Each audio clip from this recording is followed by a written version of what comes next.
And the great thing about using these rectangular charcoals is that you can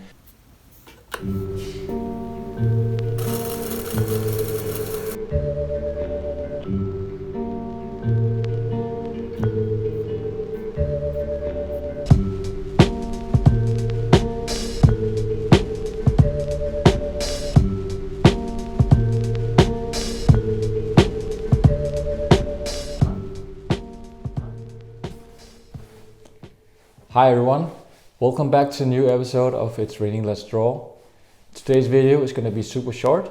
I'm just going to show you guys a small tip of how you can draw outside when it's freezing cold.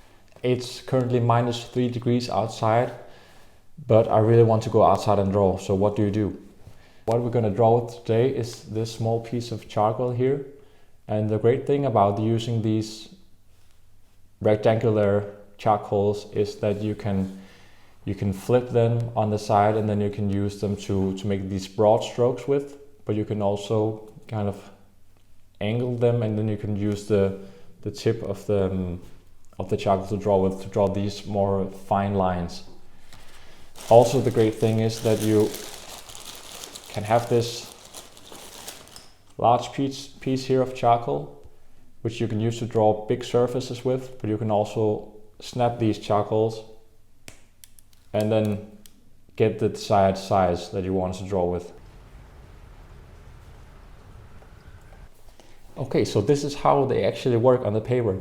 And now I'm gonna go outside in the cold weather and sketch a tree.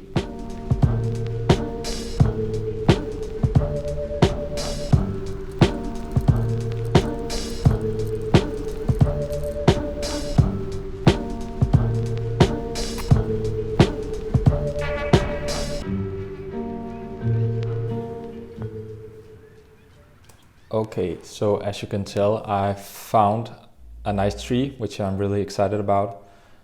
And I selected this tree in order to make it more easy to explain this technique. So first of all, when starting to draw it, I'm focusing on marking out the bottom and the top of the tree, just to get the proportions somehow correct. I then start to slowly build up some mass. I'm using circular movements to kind of build the tree from within instead of focusing on the silhouette. So we have this trunk, big trunk here, going up to the middle and then all the way to the top. And my markings here really help me to get to the top. I then start to plot in the second branch of the trunk, which is at the right side of the tree. And I'm going down to the trunk just to work a bit on there. And here you can tell I try to smudge the charcoal, which isn't really helping so much with gloves on. I then start to plot these sprouts of the tree, just using more pressure of the charcoal. And this is where I really find the charcoal super helpful. I then plot in the shapes of the tree. You can see the lines here that separates the smaller forms of the larger forms of the tree. And here I'm actually tilting the charcoal in order to make those fine lines. And then I plot in these super small sprouts that exist on this beautiful old tree.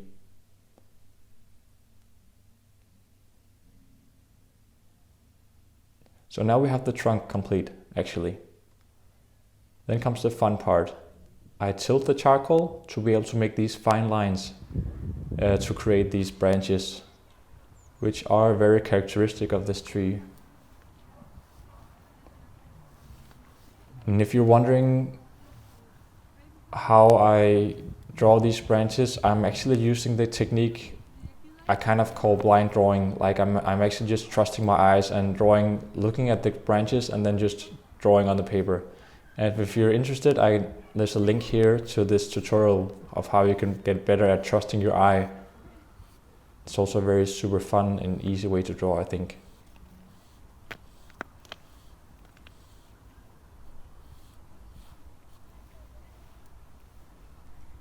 Gotta get those branches in the top. as well. And this is really a fairy tale kind of tree in my opinion.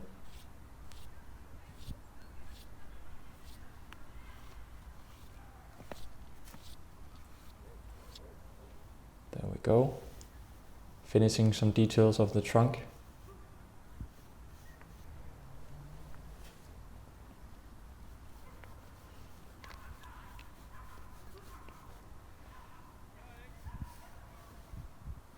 And I'm trying to correct some of the silhouette of the tree here. Trying to separate those two trunks. And then here my hands are almost falling off because of the cold, but I still just have some energy left to mark in the background trees just to create some extra for the eyes to dwell upon, kind of set the mood. Just putting in the last tree here, just using slight pressure so it makes the first tree stand more out. So this was today's tips of how you can draw outside in the cold and still get some nice results. If you find charcoal too smudgy or too dark in the color to draw with, you can also choose to draw with these graphite sticks. They cost around the same as charcoal and they're also super fun to draw with. And with this kind of texture or this kind of size of graphite, you can really achieve a lot of amazing effects with a little effort. Thanks for watching. Let me know in the comments about what kind of object you choose to draw, because besides trees, obviously you can draw anything. I find this useful for drawing buildings, architecture, urban sketching in general, sketching the sky or details in the landscape. So let me know about this exercise and see you soon. Have fun drawing.